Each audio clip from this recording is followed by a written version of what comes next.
Greetings, everyone. Welcome to another episode of the Empower Hour, where we take one topic of this discussion each week and we bring it to you live and direct. And we hash it out with your help, of course. So, thank you again for joining us. This week's topic is Prison Nation. So, we'll be digging into the industrial prison complex and what that all entails. So, of course, if you've been joining us now for some time, you know what we do each week, as we always do. Before we get started in our hot topic, we first want to share with you where we are, which is in the Everlasting Life Restaurant and Lounge, located at 9185 Central Avenue in Capitol Heights, Maryland.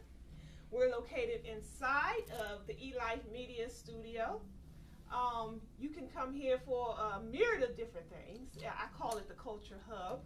So it's a vegan style restaurant and lounge, but a whole lot more. So we have weekly events that take place. We're going to talk to you about those weekly events that take place a little bit midstream into the program. But you should know that Everlasting Life is one out of 3 locations. So this is the main hub, but then there's 2 other locations located in the Tacoma Park section of Washington, D.C. So you will find Evolve Restaurant and Lounge as well as Vigoritos. So they both, again, are not too far in proximity, but if you are familiar with Tacoma Park and where the metro station is located, you get right off the station and walk a half a block up the road, and on the same side with a green awning, you'll run right into Evolve. So definitely go there. If you're looking for the same great tasting food, you can find it there as well. And then across the street, a little up the road, you'll find Vigoritos if you're big on Mexican style cuisine. All right, so let's jump right in. Hanifa, Hi, Alkama. how are you today? I'm okay. My heart is a little heavy today. I'm thinking about my Caribbean people. And, Yes. So everyone that's watching, just keep the islands in the Caribbean in your thoughts. Yes. My people from the U.S. Virgin Islands, St. Martin, Tatola, Puerto Rico, just all the Caribbean islands that's in Irma's Path. Just keep us in your thoughts. So my heart's a little heavy today, but I'm here. How's your family? My family is okay as far as I know. Well, for right now. Okay. Because as we speak, the hurricane is touching down the island. Yeah. Right, the eye is right over the island? Yes. Wow. Yes. Pretty much. Yeah. So everyone is kind of buckling down, and we don't do the whole evacuation thing. Yeah. Not really. Yeah. At least the people who are like the locals. I mean, people who are tourists and who have the means probably to kind of lift themselves out of harm's way on their private planes and so forth may be able to do that. But all the hurricanes that I've been through, which is pretty much 2, there's no evac. Where are you going? Yeah. Because it hits one island, it's affecting the other surrounding islands as well. So we kind of just buckle down and ride it out. Yeah. So my thoughts are with the people in the Caribbean and my family back in the U.S. Virgin Island, family and friends. Yeah. Yep. Yeah. Well, thank you for that thought too. I was kind of looking into that this morning, and I read that it is the strongest hurricane ever in the Atlantic Ocean. Category 5, in the Atlantic 185 Ocean. miles per hour. So there's been more record-breaking storms within the last, I think it was 3 or 4 years, ever on record in history. And a lot could be said. We could have a whole show around that alone. So definitely keep them in your thoughts and prayers. Yeah. How about you? How are you? I'm good. I'm good for the most part. I've been kind of staying real close to, the weather here lately and trying to, and mapping it all out. I said it's another hurricane on its way right after Is that this Jose or something? I think it's Jose. Here we go, another one, right? Yeah. So just get ready. Yeah. I want to introduce our guests that are in the studio right now. You guys may remember this face because he was on with us before, but Brother Troy. Yes, ma'am. You were on, back. welcome back. Thank you On much. the program. What did we discuss that particular time? Mentorship. Yeah, that's right. Yeah. Yes, Okay. yes, the power of mentorship. Yeah. That's right. So we decided to bring Brother Troy back on, and he's actually the first guest that's ever been back on more than once. So you know how special that is. And then beside him is Brother Emmanuel. Yes. Yes. Welcome. Yes, yes. So we met recently. And what I like to do is, I don't always go looking for the popularity and the big name That's folk right. and all that stuff. Right. If I'm having a conversation and I see that and I'm hearing that you got something that you have information that the general public needs to know or Right. can benefit from, Yeah. we're gonna pull you in.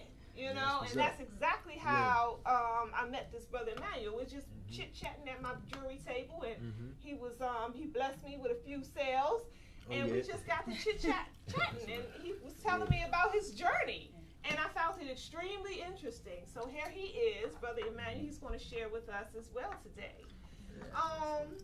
Just a little bit about this topic is prison nation, Yes. being locked away. And after. Yeah, and Once we- after. yes, So what- we're just what going to does- dig what does into that the look like? whole process of this industrial complex that's out of sight, out of mind for the most part. Yeah. Industrial complex that we find ourselves living right amongst. So, but I do want to ask before we jump into that. It's on the topic of the hurricane. I'm just curious, what happens with the prisoners when there's like a situation like Like in this, Texas. a major flood or major hurricane? What happens in jail? Wow, that's a good question. First, I'd like to thank Sister Anitha and Sister Al-Kaman, their brother, for allowing this opportunity to take place. I always say anytime we get the opportunity to express our thoughts and ideas over an airways owned and operated by black people, it's a blessing. So we don't take that for granted, and we're thankful, and always got to show our gratitude for such. What happens in the prison? Well, we got to put in the context of what happened to slaves, because prison is big business, and of course it's modern day slavery. Yep. So if you had an idea of what happens during the slave time, it's the same thing. We're not the number one priority of protection. Ultimately, they want to protect us, but we're expendable. You know, they had a case recently, I think, in Texas, Beaumont, Texas, and the cry from the jails now is the water. And due to the Hurricane Harvey, how the water has been ill-affected, but the proper attention has not been given where the inmates are concerned. So that's what's expected, unfortunately. So have you been in a situation yourself, Emmanuel, where there was a major storm flying past where you were, and what's the procedures? Oh yeah. Well, I experienced the myself being in a hurricane in Louisiana while being locked down. I also experienced. Go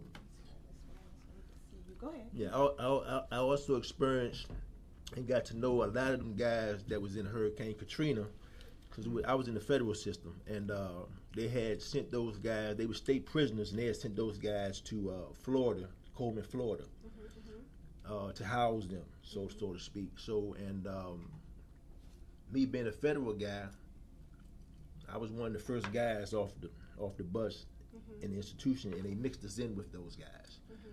So, hearing the stories that they had to tell after going through something like that, and What do they do? I mean, there's nothing you can do. Just wait for somebody to come get you. 'Cause I'm they sure gonna they lock have you a down. There's no, right? yeah, But they don't take protocol, you guys but- out and No, sit out of no, like no, no. solitary confinement. none of that. Really? No, don't nobody come get you. That's where you gonna be.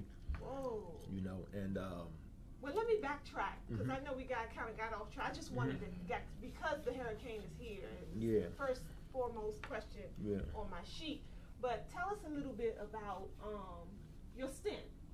Your stint in prison? prison. You know. Of course, my name is Brother Troy.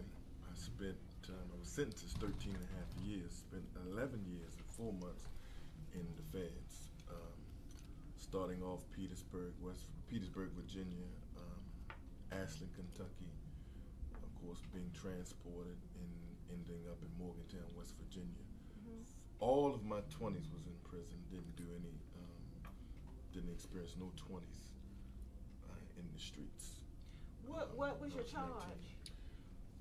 Conspiracy. I was a high-level cocaine dealer Okay. in the Annapolis area. And cocaine was abundant, probably still is, but it was really abundant in the late 80s, Right. early 90s, but particularly in the late 80s and things of that nature. And so that was my charge. Okay.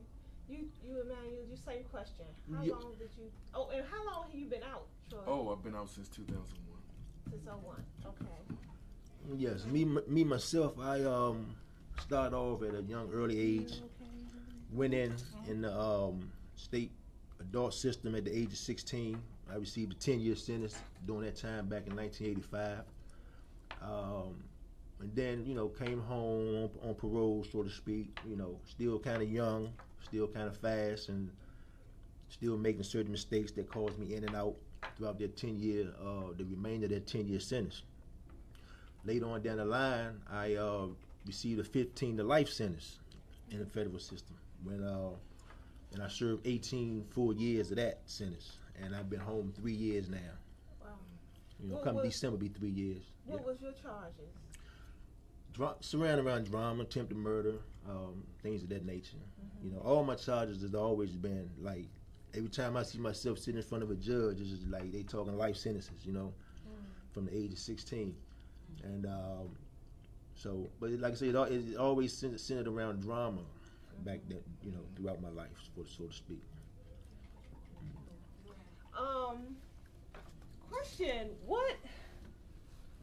What caused you guys, you think, to get caught up in the system? If you had to pinpoint what it was, looking back, that got you caught up in that system, what would you say it was? I would say definitely not upbringing.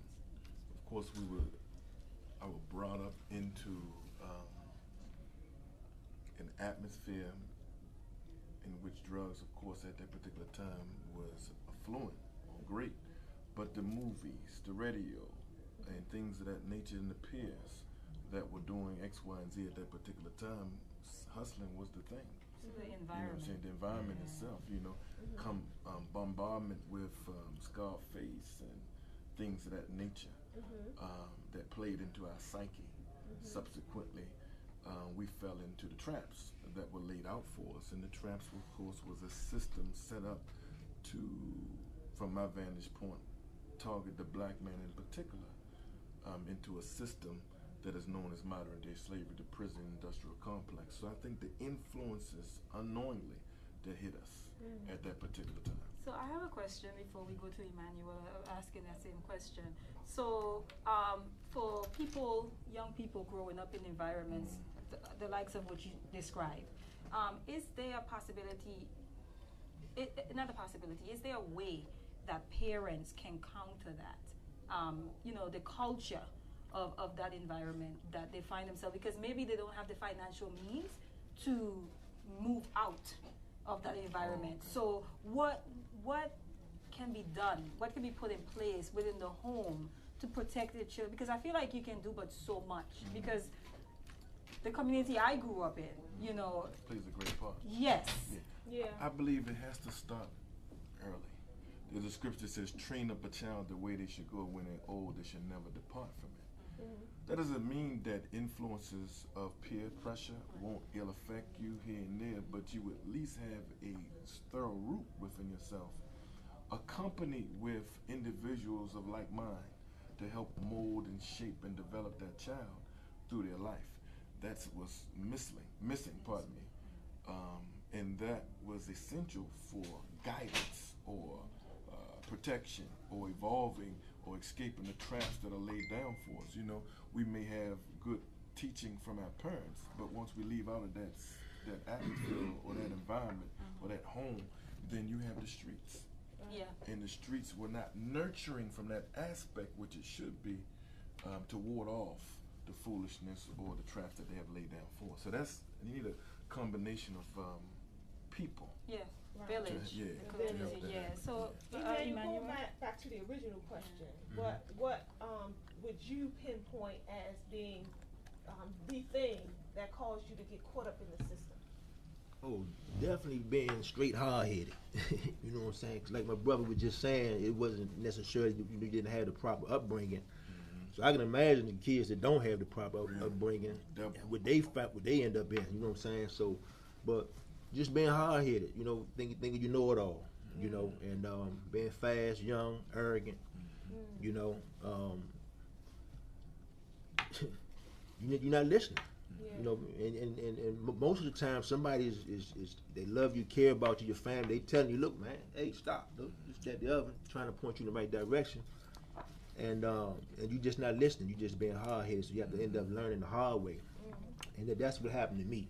You know what I'm saying? You had raised a question in reference to like what caused my journey that way, in a sense, and for me, it was thinking my friends was my friends. People I really didn't know, just met, really. You know what I'm saying? And but you know, I had a guy tell me one time to kind of get off it. But had a guy tell me one time when I was in, he said, "Man, you accept people too easy. You know, I'm in the joint now. You know, I'm a young guy. You know, he said, man, you're too free. You accept people. You take them in too easy." But I was brought up like that, kind of like if you know, that was the goodness in me. You know what I'm saying? If I felt a good vibe from you, I would embrace you. You know, I would bring you in, and there was nothing I wouldn't do for you. Or was no mile I wouldn't, you know what I mean, go with you. And but that wasn't a good thing in a sense. You know, so I had to learn my way through that, and started pulling back on people who I had started establishing real bonds with. You know what I'm saying? And then when you started pulling back, that created another atmosphere. Now people looking at you crooked-eyed or wondering, you know, what's up with, or they begin to think, oh, you think he better than you, or so it's a lot more come along the line with you trying to, you know, change your life or trying to better yourself or trying to, you know, grow in a way where you know where you not see yourself making the same mistakes that got you in the position that, or the condition that you in. Right. You know, so. So for the people that's watching that, because I feel like people who have done time, they have a stigma oftentimes in our society. This person is going to be like this for the rest of their lives. So there are two things that I'm asking if one of you guys can speak to this. Talk about what prison does to the character of an individual, be it male, female, psychologically, emotionally, physically. What does that do? And then how does that affect their transition back into society? Good question. Good, very good question. Prison can be your tomb or your womb, depending on what you do. While you're there, it can be a nurturing aspect where you grow and develop. And as a baby comes out of the womb of the mother, she never returns, or he never returns, because it's developed now and it begins to feed and clothe and shelter itself due to development of that baby. Likewise, prison can become that as well. You have some of the great ones, Stan Tookie Williams, his stint in prison, and you know the outcome of that, you know. But it's all what you do that determines your outcome. Tomorrow's determined by what you do today. You can use time wisely, or you can use time unwisely. By God's grace, I used the time wisely. So therefore, by the time I came out of prison, I wasn't even thinking of thought of going back unless I'm going to teach somebody else. And by God's grace, I've been out ever since. And only go back in to teach people that's in prison. So it don't have to be your final resting place. You don't have to be institutionalized, even though it's planned to be that way. Right. It's all what you do. It can be a nurturing ground for greatness if we use the time wisely, from my vantage point. Emmanuel, you wanted to say anything to that? Oh yeah, my brother, he did on point, you know. But at the same time, we want the people out there to understand that it ain't easy as it sounds. You know what I'm saying? You know, and I mean, it's very hard, very difficult, especially depending on where you at. You know what I'm saying? I heard my brother speak that he was in the federal system, so you know he know. You know, that's a rough system. You know, trust me when I tell you. Therapy, away from your You know, family. you know, you talking about gang banging live in your face. You know, there ain't no cut card about it. You know this, where these, you know, it's to the point where it's so like a forest fire. It's so hot, so heated at times where you know these guys get brownie points for being the baddest, for being the gangster mentality. You know, it's real. That gangster mentality is real. The things my eyes have seen. You know, if you told me this, that, I wouldn't believe it. I'd be like, nah, ain't no way. You know, but yeah, it's going on as we speak. Right. You know, so. Going back to the term prison industrial complex, we know, most of us know, that America houses more prisoners than any other country in the world. That's right. So there's 25%, if I'm not mistaken, of all prisoners throughout the whole world are housed in America. And America is a small country in consideration with a lot of other countries. So what is this big thing about this land of the free enslaving so many? And then we can also go back to the Constitution of the United States, Second Amendment.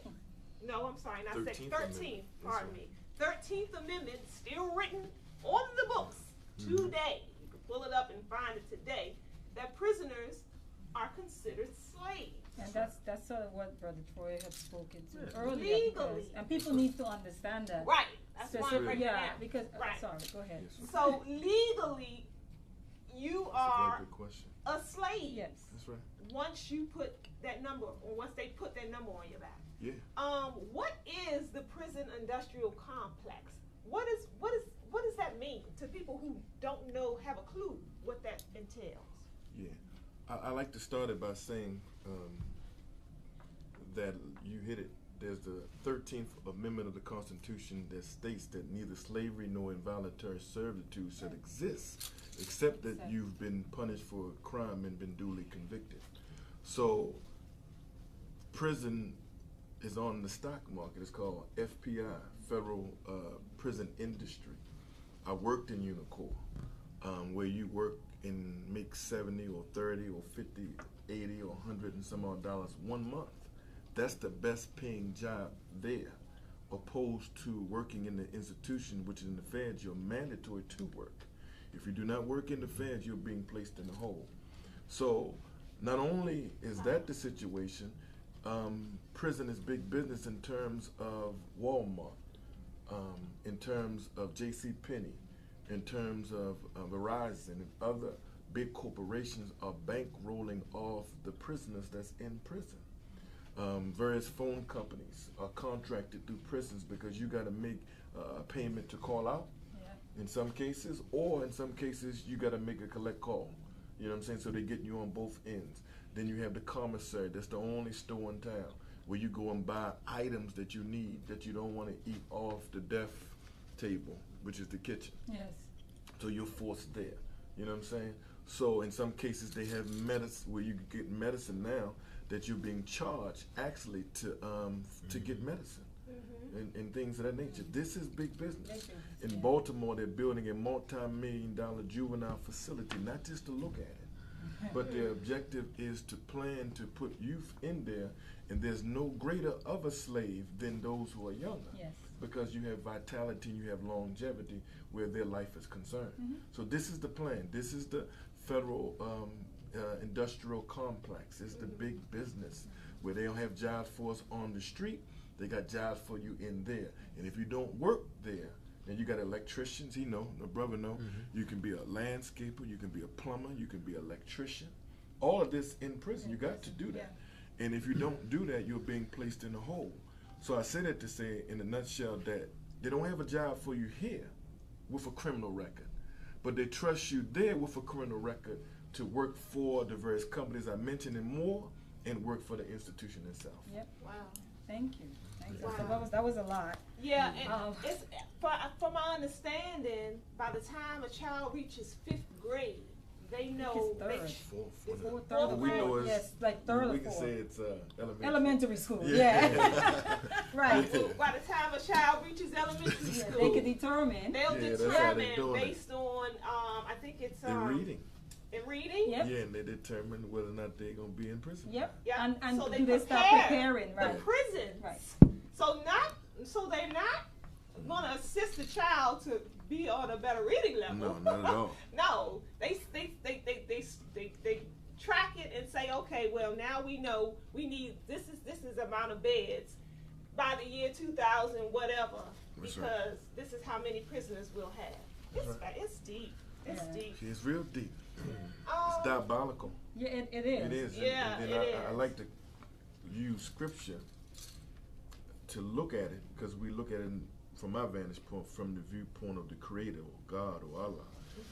It says we war not against flesh and blood, but against principalities and power and the rulers of darkness and spiritual wickedness in high places. And I say this to say that there was a drug czar by the name of William Bennett. And William Bennett was under the Reagan administration as well as the Bush administration. One time he was the Secretary of Education, then he became the drug czar. But he said if you want to stop crime, you just abort every black baby. That's what he says.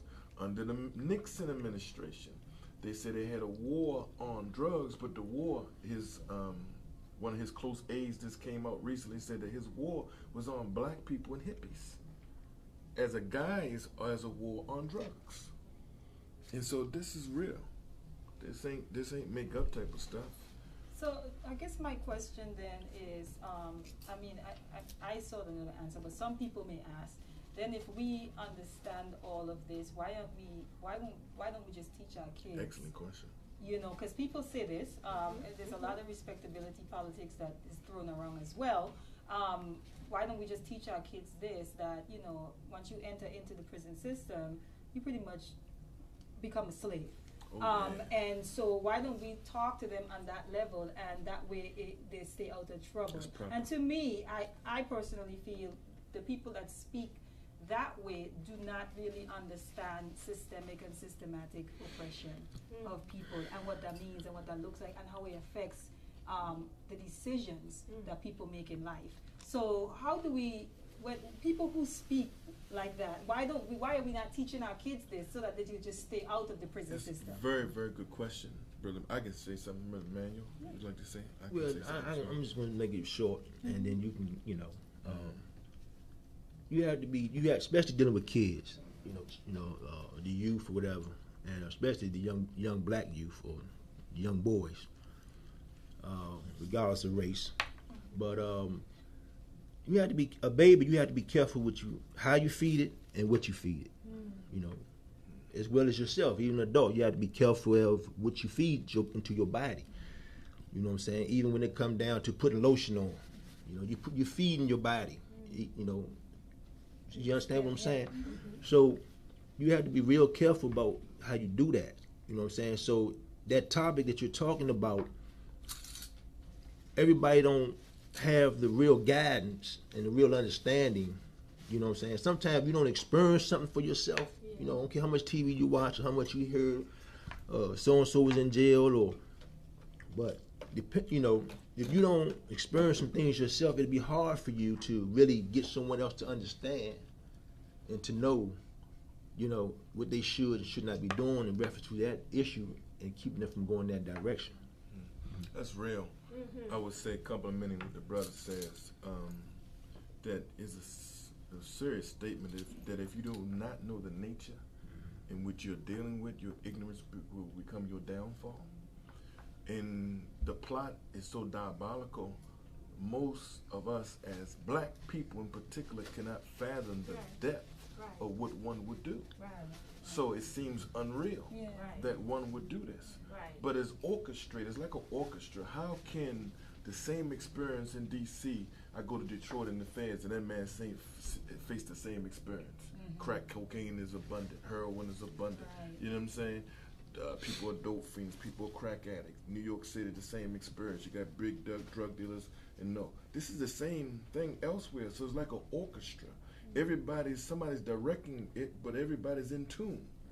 But who is the force what is the force that's directing it? It's the unseen hand, and that's the government itself from our vantage point. And it has been proven where our brother Freeway Ricky Ross is concerned, and how the government itself funneled tons of cocaine through South Central through him. And this went all over the country, of course, but we don't understand the depth of this system, and if we don't understand the nature in which what you're dealing with, you can't handle it. It's like you, very quick example, they got plenty plants. Some are plants that require water, some don't require it. They got snakes, some are snakes that are poisonous, some are non-poisonous. But if you don't know the difference of it, you touch that snake and it bites you because you are ignorant of its nature. Teach. So it is, we're ignorant of the nature of the system that we're living in, and we flirt with it, involve ourselves with it, and as a result, the end results are less than satisfactory. And that's what you see. Wow. Well, I'm gonna, as promised, we're gonna loop in, and we're gonna get the family in on the discussion too. I'm sure there's some questions on the stream. But before we do that, I'm gonna go back into what we have going on here at Everlasting Life. The first Saturday of every month, we do what's called the Black Wall Street Renaissance Festival. That's kind of, I threw the festival thing in myself. But it was formerly known as the Solstice Shopping Bazaar. So now it's the Black Wall Street Renaissance, and we still do it like clockwork, first Saturdays of every month, right here, 9185 Central Avenue, from 12 to 6 all day. We have vendors to come out. We have special guests that adorn the stage, all type of giveaways, things of discounts on food items. So you want to come on out for that. And then, as well as that, we do what's called, I'm not sure what he's going to put up on the screen for me, but every Friday night we do dinner in a movie series. So where we take the dining in area and we transform it into a movie theater. And so we air a different documentary each and every week. And then after the documentary, we have a discussion on that directly follows on what we just watched. So this Friday, we'll be airing my favorite historian, Runoko Rashidi. One of his lectures, he did the African presence in ancient Europe. So we'll be digging into that to show and prove he has all types of documents and photographs and things to prove that we were even in the land of Europe before the European.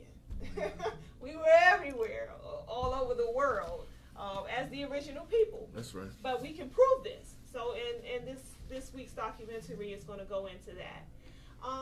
Every Thursday over at the Evolve Restaurant and Lounge, which is 341 Cedar Street Northwest, they do a Deja Vu Thursday. It's a happy hour that takes place there from 5 to 9 p.m. every Thursday. Buy one, get one free rail cocktails.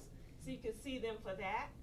And I think, okay, the Irritated Genie hosts his Chopping It Up session each and every Monday evening right here at Everlasting Light, starting at around 7 p.m., where he takes this community forum where he comes in and they take different topics of discussion and they chop it up along with the community. And within that session, it's usually a birthing of some action-oriented events. So you want to come join us for that as well.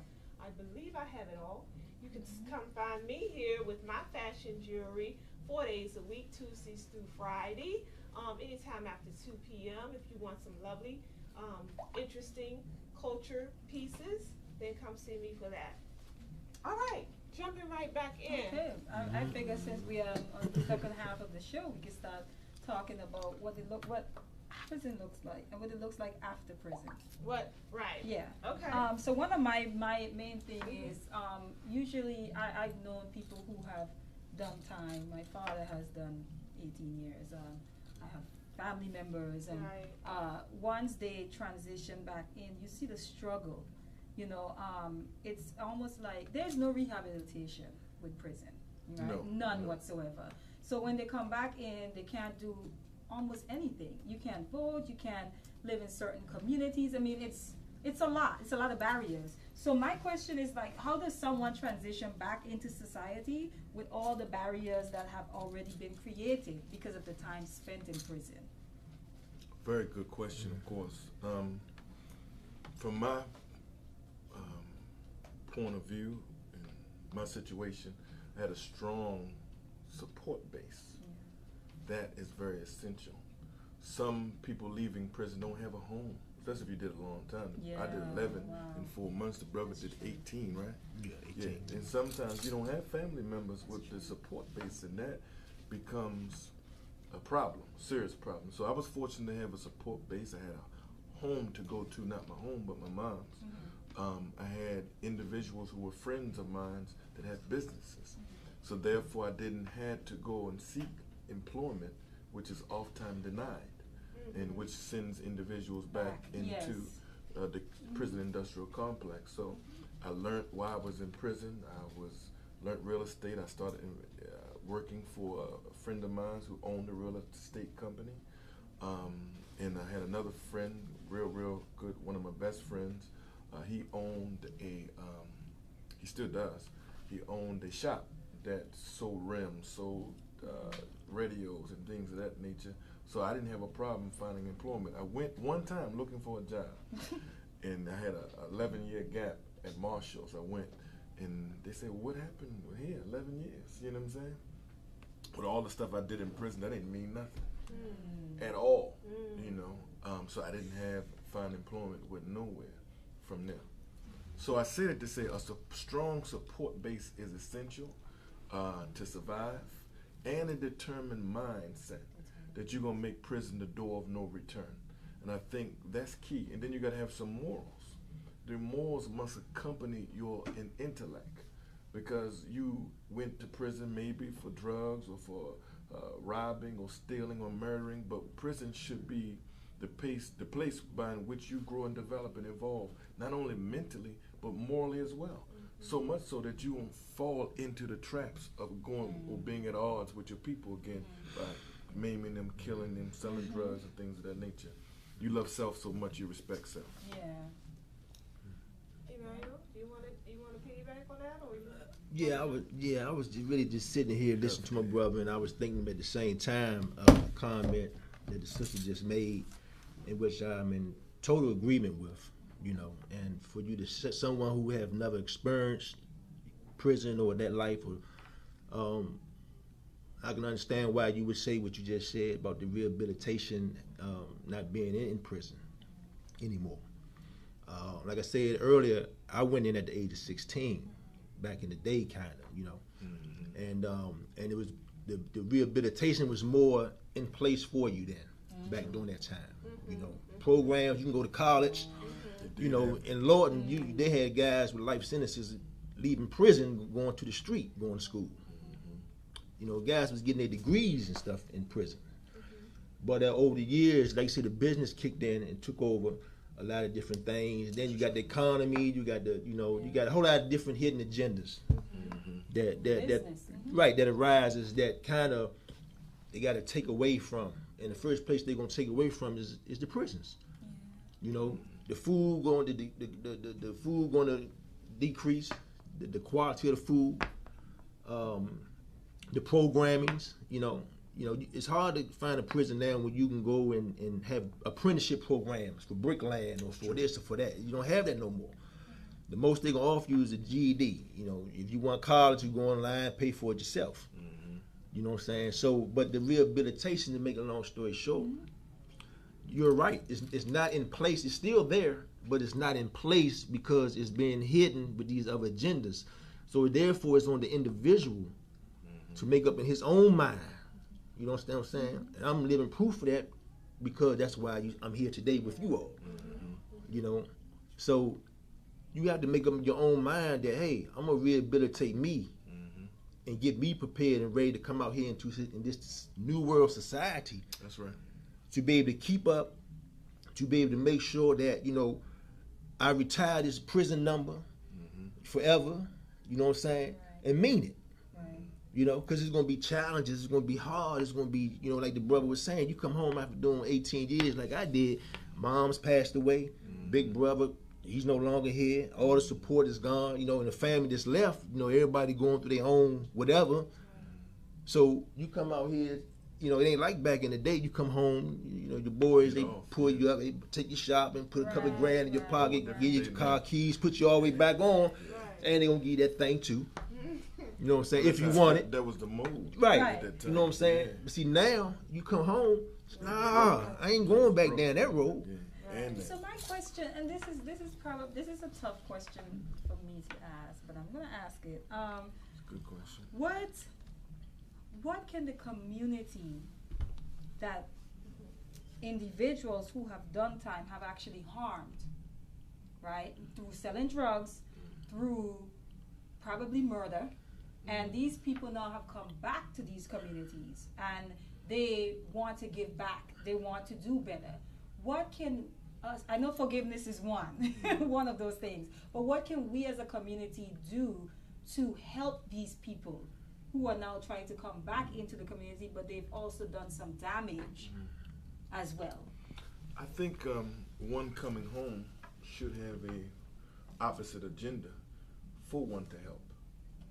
You know, and I say that in light of the things by God's grace I'm able to do, have done with individuals.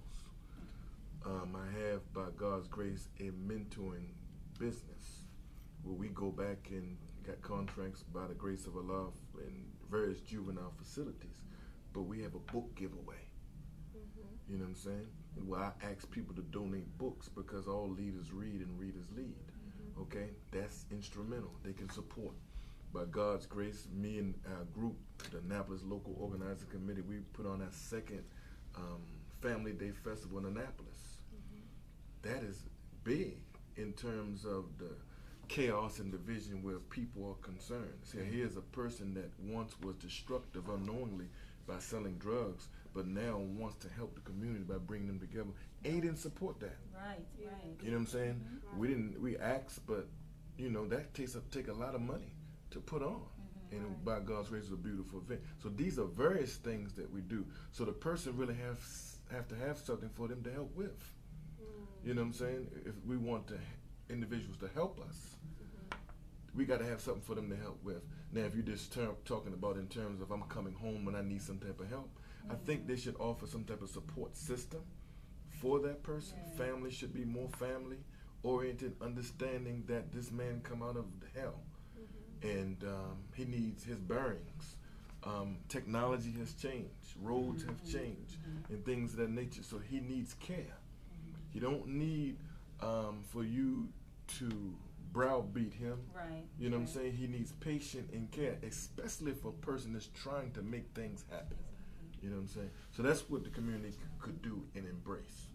Yeah, and speaking of your book project, I like the fact that you actually get the books that the prisoners want to read. Oh, yeah. You add. You don't just collect any old books and just send it to the prisoners. That's right. You go to them That's and right. they tell The you youth, what books you want them Correct. to read, and That's then right. you go on And get them. and get them. And then the from people from the donate, people like Sister Elkamon, she donates. Yeah. You know what I'm saying? So And we I like asked them that. after teaching them, and the children want to read. Think and Grow Rich, Stolen Legacy, Message to the Black Man. Things of that nature, they really are interested in. If you teach them right, they'll be desirous of reading books of that nature. Yeah. And we deliver hundreds of books. This is no exaggeration. Then we have a Black History program too, that we give away books by having little trivia. So we're trying to aid, because knowledge is power, if properly understood. My mind go to do you guys run into maybe like let's say you deal with juveniles, Yes, a ma'am. lot of illiteracy, because we're talking We about do. reading books. So I know that's a big one as well, where there's a high percentage of our black men, you know, that are not literate. And literacy don't Define that. necessarily mean just reading words. That's It's true. comprehension as well. Functional That's a illiterates. good point. So Excellent point. how do you guys address that? Yeah, go ahead, brother. Sorry. I can go after that. Yeah, Like yeah, what? yeah. I mean, it's amazing how things work, and you know, to meet the brother's acquaintance, and because I done an interview here at E-Life about maybe a month or so ago with Keep It Moving 2 with Kim, and her with doing her interview with me. You know, I spoke on because I'm in the barbershop business, and I spoke on the fact that my heart is set on mentoring the young black youth or young males, period, through a barbershop mentoring program. So to have the brother on here today, and him speak on the mentoring, the word itself, mentoring means a lot to me. And that's my way of, giving back and apologizing for my behavior, coming up, to not only, my moms and the family, but to the community. I apologize for the mistakes I made, that fell on you all, in a sense. You know what I'm saying? Not being here as a young, strong black man, to stand by my sisters, by my mothers, by my grandmothers, our kids that I see out here, marching for us. And with all the men, good men in prison, because everybody in prison is not bad. That's right. So shout out to my good men who's That's right. intelligent. Thank you for Yeah. that. Yes. I mean, it's hard, man. I know. I met some real good Thorough people, brothers and Yeah. sisters, yeah. smart, intelligent, Yes. good hearts, Yes. taking care of their families from inside, That's right. Yeah. paying rent, paying bills from inside. Yeah. You know what I'm saying? And It's true. it's so deep. It's so deep. I don't want to forget those brothers. You know what I mean? I know some of y'all think I have, but man, it's for me coming home. I have everybody information. You know what I'm saying? It just I had to start from zero on up. You know what I'm saying? And I haven't forgot y'all, man. You know what I'm saying? I know. So, but in the meantime, it's about now to kind of reflect on what you were saying and make it short. About getting the community, the people to kind of like. It's hard. To love on those people. Oh, you been Bring locked them- up. You done time for murder. You did this. So why should I trust you? Why should, especially with so much scamming and going on out here and all this other stuff going on out here, and you got a history of being whatever, a bad guy or whatever, then don't nobody want to trust that. Yeah. You know what I'm saying? Speaking of that trust, and I'm gonna go back to that. I know, hold that initial thought for Yeah, Hanifa, that's but while we on this subject, because I was just reading my emails this morning, as a matter of fact, and there's a organization called Progressive Maryland, where they have the citizens of Cheverly, Maryland, have rejected a halfway house to be put in the community. And they want people to come out tomorrow and discuss the importance of not turning our backs on these people, these returning citizens, and because that's what we want to do. We want to say, okay, not in my neighborhood, anywhere but my neighborhood. But then if everybody says that, then where's the help? Where who's going to be? In America, got to take a page out of our own history. Yes. That the dregs of Europe were let out of prison to come to build this. If we had the mindset, we never would have experienced the genius of Malcolm X. Come on. Malcolm X is an example of all hopeless cases, because not only did he rob, not only did he steal, he sold drugs, womanizer. What he did collectively, we may have done individually.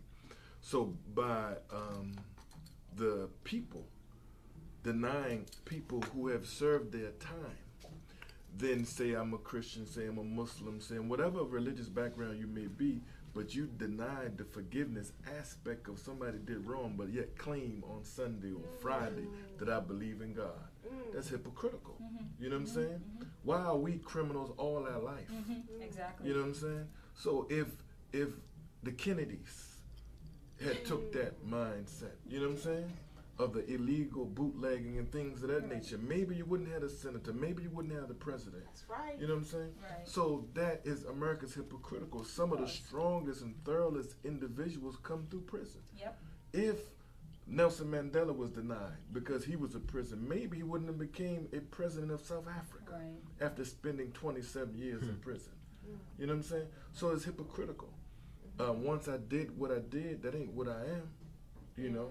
I think They would like to pigeonhole us there, though. I think that we do a great disservice to our communities. Oh, yeah. When the people who are coming out of these environments, who are coming from the street, went through prison and they are returning to their communities, I think we do our communities a disservice when we turn them away. Because we don't have the solutions. Okay, Right. our communities are infested with crime. Allow these people to come in, right? Because they're coming from a totally different place. That's right. You're bringing in workers and social workers and psychologists from the suburbs and never experienced no struggle in their life That's right. to come in and deal with these people, and you're not using the people from the That's right. communities That's right. who have been there and they can talk to these youth and say, you don't want By to take the path. example. We That's do our right. communities a disservice by shunning these people. That's right. Yeah. You know what I mean? These Yeah. are our brothers and our sisters. That's right. You know, we need to embrace them and put them to use. That's right. Right. Because we don't have the solution. We That's need right. we need each other. Right. We need each other. And I think I see it all the time where it's like, well, you know, he has a record. Okay. What did he do? How Right. long have he been in prison? You talking to someone that did 15 years in prison and, And you then still what holding on they to the did fact it that they have a for. record? And then what they're there for, because the vast majority is Drugs. what is it? It's Violent. non-violent crime. Drugs. Yes. Yeah. So it's based on necessity. A lot of instances where That's right. people commit Trying their to crimes. survive. Right. There was That's how they're People trying to trying to There's survive. something called it was something I know with my dad around that time, and that probably was in the 80s. Mhm. A habitual offender. Okay. That was a big one, like 3 strikes you're out Yeah. type Yeah. of thing. That was a big one because he got slapped 15 years Yeah. because of his third strike. That's Right. part of You the know, whole prison yeah. industrial Yeah. complex. That was the Yeah. setup move under the Clintons. The There you go, three-strike rule. exactly. Yeah, Yep. that's the Three strikes. Three-strike rule. That's That the was objective. deliberately done so they can keep you in there enslaving away. That's right. I'm sorry. I know we kind of got off track. It was a Sorry. question. What was No, yours? no, that was good. That was a good scenario. That was a real Yeah. good scenario. And yeah, I listening and want to make sure that and you all are dead on point, like I said before.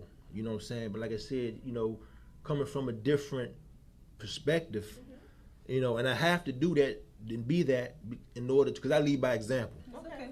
You know, and leading by example is what got me through the penitentiary all the years of my life. You know what I mean? As I grew into knowing how to lead by example. You know what I'm saying? You know, because mouth can say anything. You know, and I just want to share, like, I'm on just share to give you an example.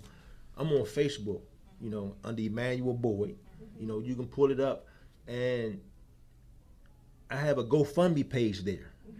And if I would never told you that I had been incarcerated for 18 years and only been home going on 3 years now, you would never know that by how I carry myself, how I dress, you know, how I make sure that, you know, I respectfully, you know what I'm saying, make sure that my image and my character is shine forth in the manner in which I'm able to lead by example. You know what I'm saying? Now, you talk about guys coming home and just because they've been in, they did such amount of time, you know, we shouldn't. No, you know. So with me, you know, being the one that a lot of people know my story, know what I've been through, and see the change and see me leading by example, people be more in tune to follow you and listen to you then. Okay. You know what I'm saying? Because just because you came home, you know, you don't know brother might got game, you know, you don't know where he trying to gain something, Yes. you know, to get ahead, he, you know, whatever. But not to say sham all the way off, no, but a lot of times, you know, people want to know you a little bit, you know, a little bit about you. You know what I'm saying? So like, you saying to prove yourself. Yeah. prove yourself. Like on my Show GoFundMe people that you page. changed. How do you do that without an opportunity, though? That's a good Well, question. you have to like what I did. You know what I'm saying? I eLife Media. I seen the opportunity here for me to be able to, you know what I'm saying, better get people who outside that don't know me, that look at my Facebook page and think I'm already caked up. They think I got money. Man, listen, I get by as one haircut at a time. I'm not in the street no more. I love it. You know what I'm saying? And I understand why y'all not trying to, because I was trying to get them to raise money for my own barbershop. Okay. You know what I'm saying? But God had a different plan. Okay. You know what I'm saying? You know, instead of the multitudes of people to donate to the fund for the barbershop so we can get this mentoring program and so forth and so going on, God sent one person in my life who's, you know, Making it happen. making it happen. I'm just leaving it like that. You know what I'm saying? Making it happen on call. You know what I'm saying? So it's a blessing that way, and I'm sure in the future that we will get the mentoring, the program, everything going. And there's so many other different things going. God is blessing so much. And I'm telling you, He just blessing. Right. You know. And I think we got to keep in mind that everything moves in step stages and degrees.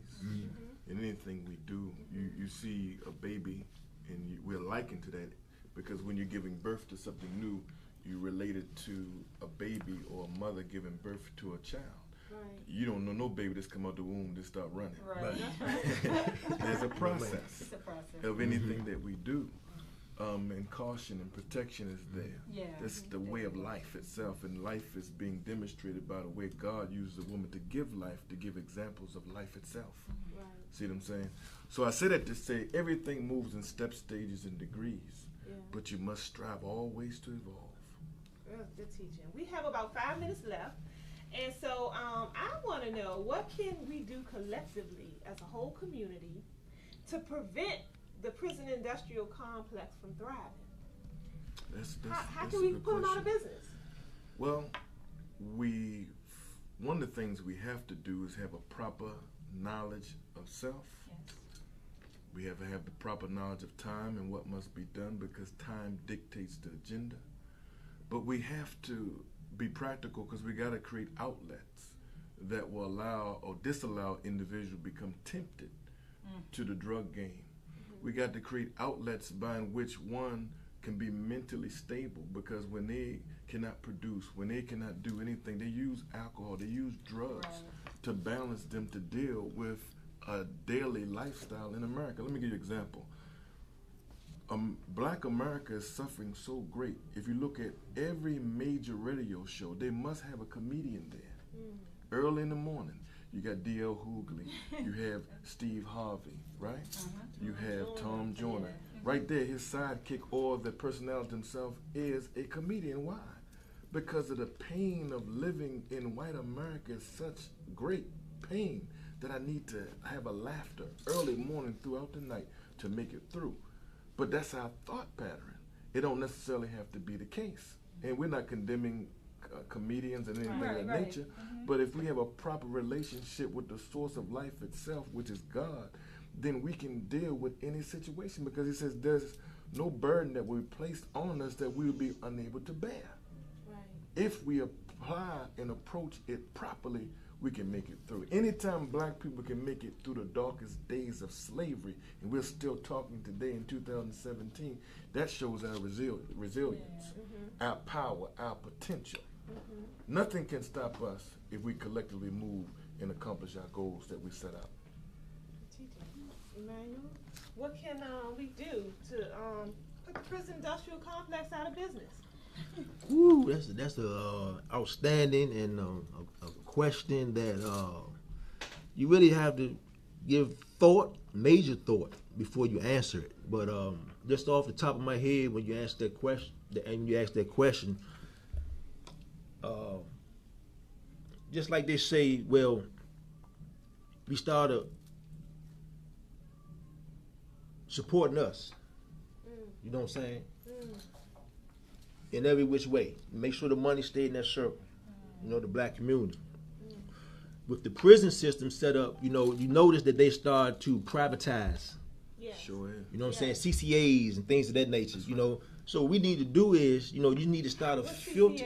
CCA? CCA it's a jail, prison. You know what I'm saying? It's a private owned business. Oh, I see. Okay. You know what I'm saying? So, which we need to start doing is Correction, something of America. right, Correction, exactly. okay. You know what I'm saying? So we need to start doing is you need to start building your own prisons. That way you can filter your people out and put them in. You know what I'm saying? Because these days, especially when you're sending these young kids, you send, even if they got 2 or 3 years, you're sentencing your kids to death sentences these days. I think the brother made an interesting twist, but I think it has some relevancy if we put understanding to it. Yeah, that's the only way, because prison going to exist anyway. I think Prison if going to we exist. begin to start policing our own, Yeah, I prison think going if to we exist. set up a nation of our own, correcting similar to how mothers did it unwrittenly. If you did something wrong, somebody in the community correct you. You know what I'm saying? So that aspect of disciplining, that aspect of nation building, we need that. But we need it with proper guidance and understanding with the mindset of real correction, real Yeah, love. yeah, In You a know what I'm civilized saying? manner. In a civilized way. Because to Yeah. put You know what I'm somebody saying? in a box for Correct. 24 And yeah, Correction. instead of solitary yeah. Rooted in love, confinement, Yeah. though. that's, Rooted Yeah, in so love. That's so savagery. yeah, that's savagery, I'm sorry. and you don't allow that person to grow and develop Yeah. properly. So from that perspective, we need to start building a nation of our own, and when we have people who violate, we properly correct, not after the man of this beast, who has no intent of evolving us to be better, Right. but totally destroy and humiliating us Yeah. in an inhumane type of way. That's what he Yeah. does. Yeah, and let me just say this. And we need to start holding our congressmen and all these government officials, you know what I'm saying, responsible for doing their jobs. Because I can recall when Lawton shut down, and they started sending us to the state joints, Red Onion, Sussex, and things of that nature. You had people coming out checking on D.C. prisoners, representatives. Now that they in the feds, you don't see these people. What's the problem? You know what I'm saying? You still got to go check on them guys. What's going on? Good point.